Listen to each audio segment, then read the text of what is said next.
Hello everyone.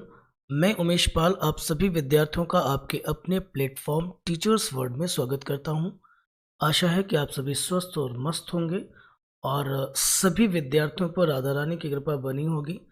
जैसा कि हम लोग सीटेट 2024 के एग्ज़ाम के लिए प्रिपेयर कर रहे हैं और बहुत ही जुझारू और लगातार तरीके से हम लोगों की तैयारी जो चल रही है, ठीक है, उसी सीक्वेंस में एक और प्रिंसिपल पर आज हम लोग डिस्कस करने वाले हैं जिसका नाम है इकोलॉजिकल सिस्टम, इकोलॉजिकल थ्योरी। देखिए, बहुत सारे स्टूडेंट्स को ये थ्योरी बहुत ही देर में समझ में आती है, लगभग कम समझ में आती है, जो 1 या 2 नंबर में हर बार एग्जाम में पूछी जाती है। इसलिए सभी स्टूडेंट्स ज़रूर पढ़ें और बहुत ठीक से पढ़ें। देखिए, जब तक आप पूरे लेक्चर को ठीक से नहीं देखोगे तब तक आप नहीं समझ पाओगे कि इकोलॉजिकल थ्योरी क्या चीज़ है, ठीक है। और ऐसा कोई भी एग्ज़ाम नहीं है, चाहे वो सीटेट हो, टेट हो या एसटेट हो, है ना, इन सभी एग्जाम्स में इससे रिलेटेड 1 या 2 नंबर का क्वेश्चन जरूर मिलता है। तो बेटा धीरे धीरे 1-1, 2-2 नंबर करके जब हम कलेक्ट करेंगे ना, तभी जाके हम एक अच्छे स्कोर को मेंटेन कर पाएंगे, ठीक है। अच्छा, दूसरी बात ये है कि बिल्कुल सही जानकारी उस सही प्लेटफॉर्म पे आप होंगे, है ना। मैं कई बार बोल चुका हूँ कि सारा डेटा आपको एनसीईआरटी मिलेगा। और एक बात का और ध्यान रखेंगे, ज़्यादा कुछ एफर्ट्स आपको करने नहीं है। एक एफर्ट तो ये करना है कि आपको 15 से 20 मिनट का वीडियो जरूर देख लेना है ना, इससे ज़्यादा है भी नहीं। और अगर आप इतनी भी पढ़ाई ना कर सके तो फिर क्या करेंगे। दूसरी बात ये भी है कि सब्सक्राइब और शेयर करना बिल्कुल मत भूलिएगा, ये बिल्कुल फ्री ऑफ कॉस्ट है। और थोड़ा सा प्रयास इसके लिए आपको करना है और कमेंट्स करना भी बिल्कुल मत भूलिएगा, है ना। इससे क्या होगा कि अगली नोटिफिकेशन जो कुछ भी होंगी वो आपके सामने आपको मिलती रहेंगी, ठीक है। और सारे लेक्चर 1 बाय 1 करके आप सीक्वेंसली देखते रहेंगे। दूसरी बात ये है कि यूट्यूब चैनल पर हमारा प्लेलिस्ट भी बना हुआ है, ठीक है। सो प्लेलिस्ट में जाकर के 1 बाय 1 सारे सीक्वेंसली लेक्चर्स देख लें, क्योंकि जब तक आप सारी चीज़ें नहीं देखेंगे तब तक आपको समझ नहीं आएगा। अभी मैं थोड़े थोड़े से क्वेश्चंस करा रहा हूँ, इसके बाद में ढेरों क्वेश्चंस कराने वाला हूँ। तो जब आप कंटेंट पूरा पढ़े होंगे तो आपको क्वेश्चन करने में बहुत मज़ा आएगा, ठीक है। आइए, इकोलॉजिकल सिस्टम में हम लोग देखेंगे क्या क्या चीज़ें आज पढ़ने वाले हैं। तो जितने मॉडल इन्होंने दिए थे उन सब चीज़ों के बारे में हम लोग सीखेंगे और साथ में, टेंशन मत लीजिएगा, साथ में क्वेश्चंस भी करेंगे, है ना। ये भी जानेंगे कि किस तरीके के क्वेश्चंस यहाँ पे पूछे जाते हैं। चलिए आते हैं और क्लास को स्टार्ट करते हैं, ठीक है। तो जिस मॉडल पर हम लोग काम करने वाले हैं उसका नाम है इकोलॉजिकल सिस्टम या इकोलॉजिकल थ्योरी, परिस्थिति परक सिद्धांत, ठीक है। ये इस सिद्धांत के जो प्रतिपादक थे, जनक थे, जिन्होंने इसे कह सकते हो कि दिया, उनका नाम था ब्रोनफेन ब्रेनर। इनका पूरा नाम है यूरी ब्रोनफेन ब्रेनर। तस्वीर में आप इनको देख पा रहे होंगे। और इन्होंने ह्यूमन डेवलपमेंट के कुछ लेवल बताए थे, उसी लेवल को हम लोग यहाँ पे सीखेंगे और पढ़ेंगे। पहला लेवल उन्होंने बताया था माइक्रो सिस्टम लेवल, आप देख पा रहे होंगे, एक मिनट, आप देख पा रहे होंगे, ये देखिएगा आपका माइक्रो सिस्टम लेवल है। दूसरा उसके बाद है मेजो सिस्टम लेवल है। तीसरा आपका एक्सो लेवल है। फिर आपका मैक्रो सिस्टम लेवल है, मैक्रो, ओके। फिर आपका क्रोनो सिस्टम लेवल है। इस तरह से उन्होंने टोटल ह्यूमन डेवलपमेंट को 5 लेवल्स में डिवाइड किया था, ठीक है। और उसी को हम लोग सीखेंगे, है ना। 1 बाय 1 करके उन्हीं चीज़ों को हम लोग सीखेंगे, पढ़ेंगे और देखते हैं, इन सिद्धांत को समझेंगे। लेकिन उससे पहले हम लोग ये जान लेते हैं कि उनको इन लेवल्स को बनाने की या इस पर रिसर्च करने की आवश्यकता क्यों पड़ी, वो क्या बताना चाह रहे थे, किसके ऊपर रिसर्च कर रहे थे। तो देखिएगा, इस पेज पर हम लोग पढ़ेंगे इस सिद्धांत के प्रतिपादक कौन थे। ब्रोनफेन ब्रेनर थे, जो एक रूसी अमेरिकी मनोवैज्ञानिक थे। इस लाइन को भी बहुत ठीक से समझ लीजिएगा, कौन थे वो, रूसी अमेरिकी मनोवैज्ञानिक थे। क्या कहना चाह रहे थे, वो बताना चाह रहे थे कि जो मानव विकास है ना, देखिए लिखा हुआ है कि मानव विकास पर सामाजिक विकास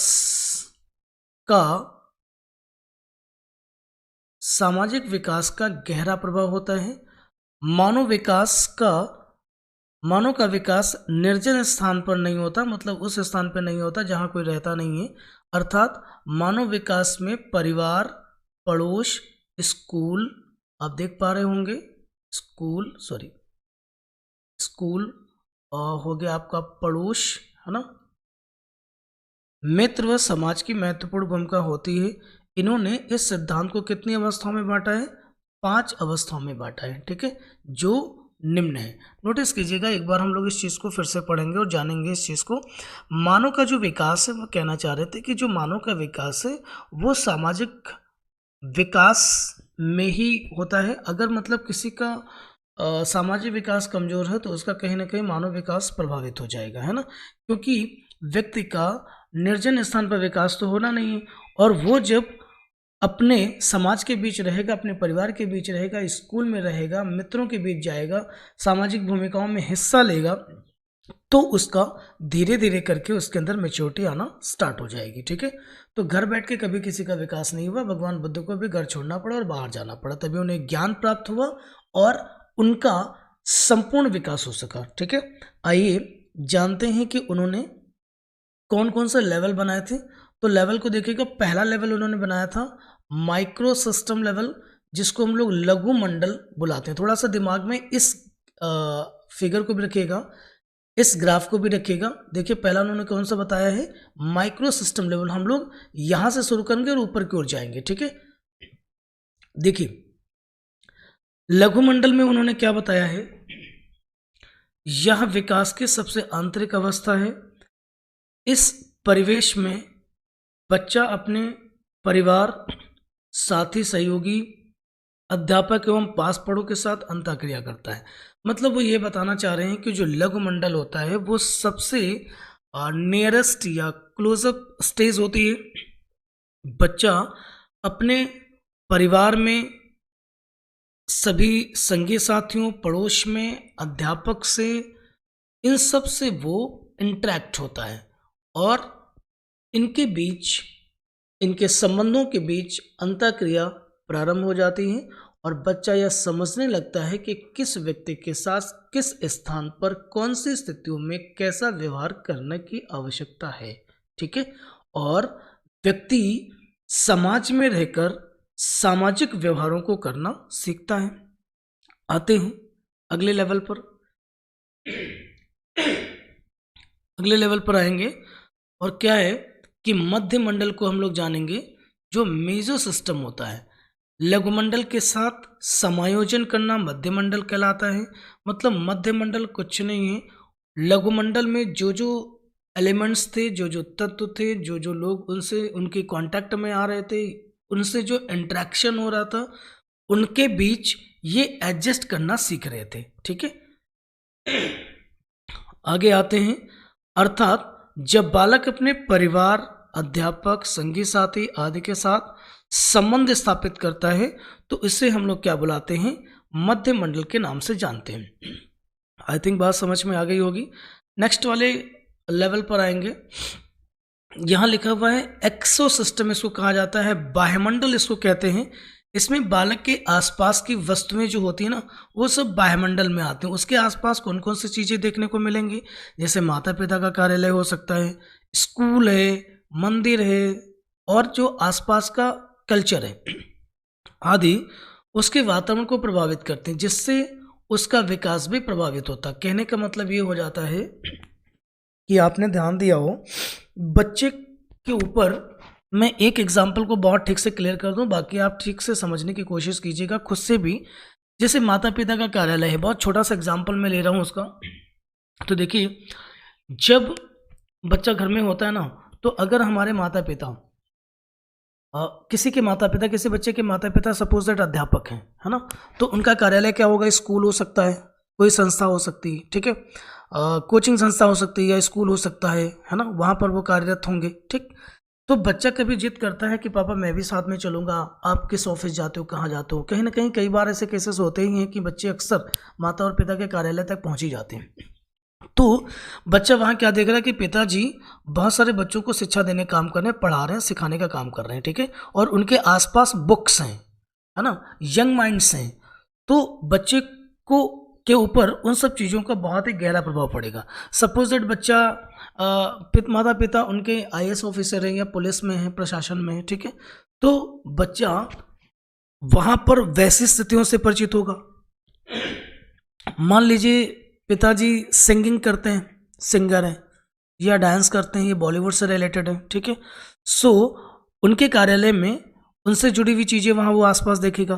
तो कहने का अर्थ ये हो गया है कि माता पिता का कार्यालय या माता पिता का व्यवसाय जो होता है ना, वो बच्चों के विकास में बहुत ज़्यादा प्रभावित होता है, बहुत ज़्यादा छाप छोड़ता है, ठीक है। सेम स्थिति स्कूल भी होती है। जनरली हो क्या रहा है आजकल कि स्कूल के बिल्डिंग्स को देख करके माँ और पिता क्या करते हैं, बच्चे का एडमिशन दे देते हैं या उसके रिपोर्ट कार्ड को चेक करते हैं, है ना।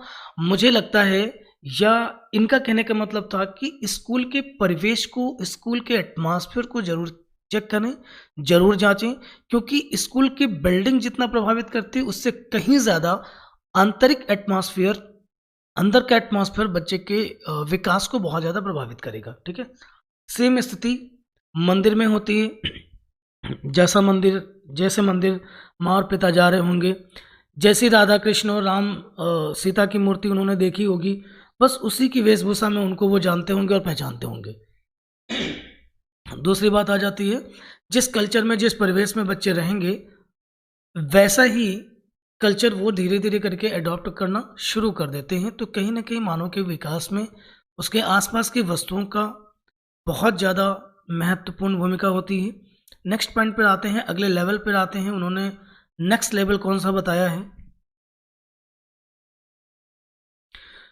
नेक्स्ट लेवल है आपका वृहत मंडल, जिसको मैक्रो सिस्टम के नाम से बुलाते हैं। इसके अंतर्गत वह कल्चर आती है जिसमें बालक रहता है। इसमें सांस्कृतिक मूल्य, प्रथाएं, सामाजिक आर्थिक स्तर एवं अन्य संसाधन शामिल है। बहुत छोटा सा एक एग्जाम्पल तुम्हारे सामने मैं लूंगा। मैं कल्चर को थोड़ा सा समझाने की कोशिश करूंगा। आप समझते हो कि हम सब मनुष्य ही हैं और एक ही कैटेगरी से हैं, लेकिन इसके बावजूद धर्म और संस्कृति बदल जाने के कारण हमारा व्यवहार भी भिन्न हो जाता है। चाहे वो भोजन करने का हो, चाहे वो रीति रिवाजों का हो, चाहे वो मूल्यों का हो, चाहे वो प्रथाएं हों, चाहे वो सामाजिक आर्थिक स्थितियां हों, ये सब कल्चर के कारण इनमें भिन्नता पैदा हो जाती है। बहुत सिंपल सा छोटा सा एक एग्जांपल लूंगा। अगर कभी आपने ऑब्जर्व किया हो नदी के किनारे रहने वाले बच्चों को या उनके परिवारों को या झोपड़पट्टी में रहने वाले बच्चों को, ठीक है, उनका कोई काम नहीं, उनके पास कोई पर्पस नहीं है। सुबह उठेंगे, नदी के आसपास वो जो भी खेती हो सकती है वो करेंगे, मछलियों को पकड़ेंगे, उनको भोजन के रूप में उपयोग करेंगे और ज़रूरत से ज़्यादा हो जाएंगी तो मार्केट ले जाकर के उनको बिक्री करेंगे, जहाँ पर वो अपने आप को आर्थिक स्थिति उनकी मजबूत हो, इसलिए वो ऐसा करेंगे। जबकि हम कुछ विशेष वर्ग उनको देख करके उनसे उनको हम हे दृष्टि से ओवरऑल देखते हैं कि ये नॉन वेजिटेरियन हैं या मतलब जानवरों को या मछलियों को, है ना, उनको वो बेच रहे हैं या काट रहे हैं, जैसा कुछ भी है, ठीक है। आप इन चीज़ों को भलीभांति समझते हो, समाज से अलग नहीं हो, भिन्न नहीं हो, लेकिन बेटा प्रॉब्लम ये नहीं है। प्रॉब्लम ये है कि जिस कल्चर में वो आए हैं, जिस कल्चर्स में उन्होंने अपने आसपास जो चीज़ें देखी हैं, इसके लिए वो उनका व्यवहार जो उनके लिए श्रेष्ठ है, वो आपके लिए श्रेष्ठ नहीं हो सकता, लेकिन उनके लिए कैसा है, श्रेष्ठ है। तो ओवरऑल सिंपल सी लाइन में अगर हम कहें कि जो कल्चर होता है ना, उसका मानव विकास पे सर्वाधिक असर होता है, ठीक। और फिर आपकी जो भी कल्चरल वैल्यूज़ आ जाएंगी, जो प्रथाएं होंगी, जो सामाजिक आर्थिक स्थिति होगी, वो सब आपके कहीं ना कहीं विकास को प्रभावित करेगी। ये सारी चीज़ें ब्रोफेन ने बताई। उनका लास्ट सेगमेंट है, लास्ट लेवल है, जिसको वो क्रोनस सिस्टम के नाम से बुलाते थे, घटना मंडल या घटक मंडल के नाम से भी बुलाते हैं। इसमें बालक के स्कूली जीवन में घटने वाली घटनाओं का बालक के विकास पर सर्वाधिक गहरा असर होता है। बहुत कम शब्दों में इन चीज़ों को बताया गया है। आपने ध्यान दिया होगा कि जीवन में हमारे बहुत सारी घटनाएं घटती हैं, लेकिन कुछ एक आधी घटनाएं ऐसी होती हैं जिससे हमारे जीवन की दिशा ही बदल जाती है। विशेषकर जो विद्यालयी जीवन के दौरान घटनाएं होती हैं, उनका बहुत गहरा प्रभाव होता है और अंत तक होता है। घटना मंडल को आप ऐसे समझ सकते हो कि ये कहीं ना कहीं समय है जो घटित होता है, और समय और परिस्थितियों के अनुकूल जो घटनाएं हमारे जीवन में घटती हैं, उनका कुछ न कुछ उद्देश्य होता है और उसके कारण हमारे जीवन को एक नई दिशा मिलती है। इसलिए उन्होंने कहा कि ये सबसे अहम था, महत्वपूर्ण था।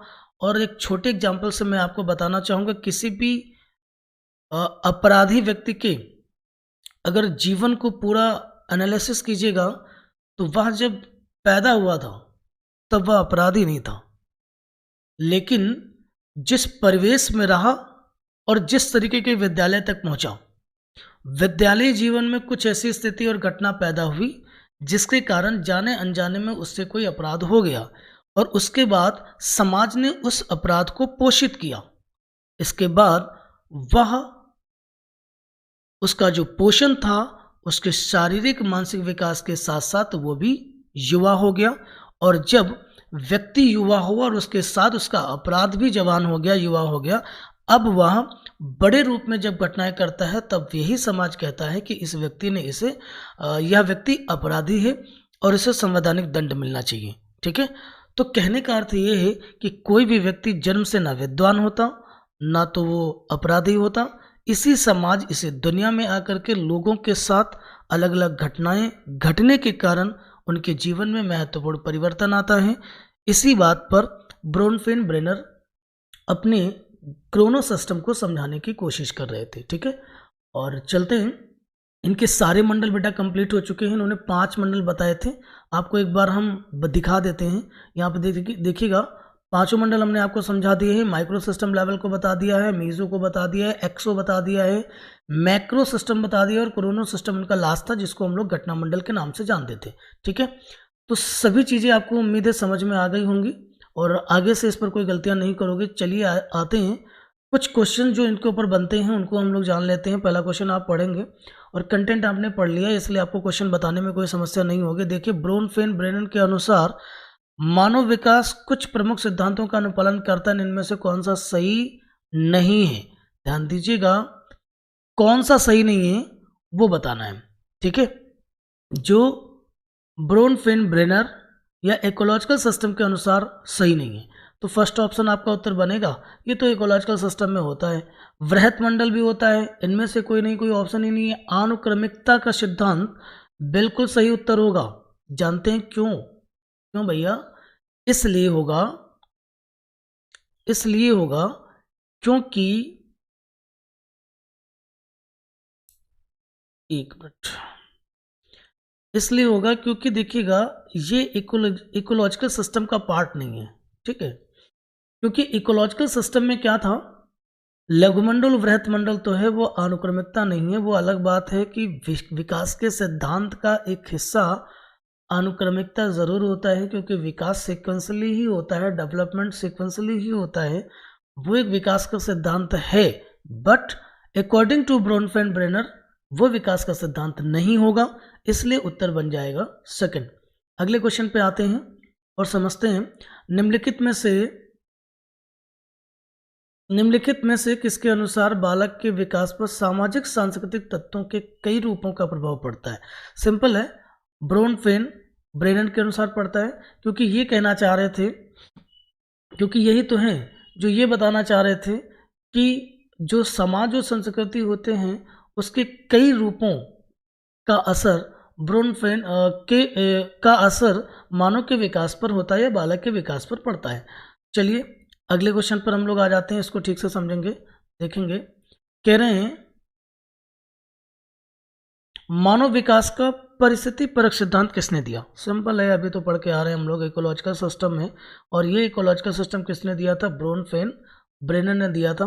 अगले क्वेश्चन पर हम लोग आ जाएंगे जो बहुत ही सरल तो नहीं होगा, बढ़िया क्वेश्चन है। मानव विकास के परिस्थिति परक मॉडल के अनुसार निम्न में से कौन बच्चे के वृहत मंडल से संबंधित नहीं है? तो वृहत मंडल से जो संबंधित नहीं है उसको बताना था। तो अगर आपने सारे मंडल को ठीक से पढ़ा है तो जो एग्जाम्पल्स वहाँ पे बताए जा रहे थे उसी में से ये सारे लिखे हुए हैं। ठीक है, तो चलिए मैं आपको आंसर बता रहा हूँ, आंसर्स आपके हो जाएंगे। एक मिनट, आंसर आपका जो है वो आपका है विद्यालय। ठीक है, वो आपका विद्यालय होगा,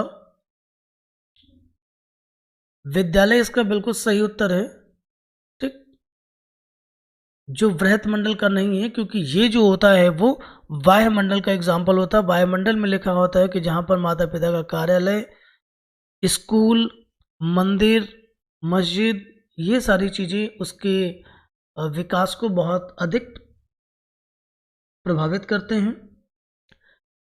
सो वृहत मंडल से जो संबंधित नहीं है उसका उत्तर हो जाएगा विद्यालय। ठीक है, सो आज की क्लास बेटा हम लोग यहीं तक रखेंगे और हमने आपको बताया है कि इकोलॉजिकल सिस्टम क्या चीज़ होती है, उसके संबंध में हमने आपको बताया है और इससे संबंधित हमने आपको क्वेश्चंस भी करा दिए हैं कि इस तरीके के क्वेश्चंस यहाँ पे बनते हैं। ठीक है, ऐसा नहीं है कि हम लोग क्वेश्चंस नहीं करेंगे, क्वेश्चंस अभी बहुत सारे करने को बाकी हैं, बहुत सारी प्रैक्टिस करने को बाकी है, बस थोड़ा थोड़ा धीरे धीरे चीज़ों को सीखते चलिए, क्योंकि जो चीज़ें आप सीखोगे कहीं ना कहीं भूलोगे भी, इसलिए थोड़ा थोड़ा हिस्सा पढ़ते चलिए और समझते चलिए। बेटा आज से हमारा विकास के जो भी सिद्धांत थे वो सारे यहाँ तक कंप्लीट हो चुके हैं। अब हम लोग अगले चैप्टर की ओर बढ़ेंगे अगली क्लास में, और इसको पढ़ लीजिएगा, समझ लीजिएगा। हाँ, और अगर सेशन आपको पसंद आता है तो बिल्कुल सब्सक्राइब और शेयर करना बिल्कुल मत भूलिएगा, सभी दोस्तों तक पहुंचा दीजिए। और सभी का स्नेह व प्यार मिल रहा है, और भी अधिक मिले और भी चैनल ग्रोथ करेगा, तो और भी पढ़ने में पढ़ाने में दोनों में मज़ा बहुत आने वाला है। ठीक है, और सीटेट का एग्ज़ाम इस बार वैसी स्थिति में नहीं होना चाहिए जैसा कि इस बार हुआ है ना। सो चैनल से जुड़िए और मैं आपको बिल्कुल 100% सक्सेस दिलाऊंगा, इसकी बिल्कुल चिंता मत करें। आज के लिए बस इतना ही। Thank you so much.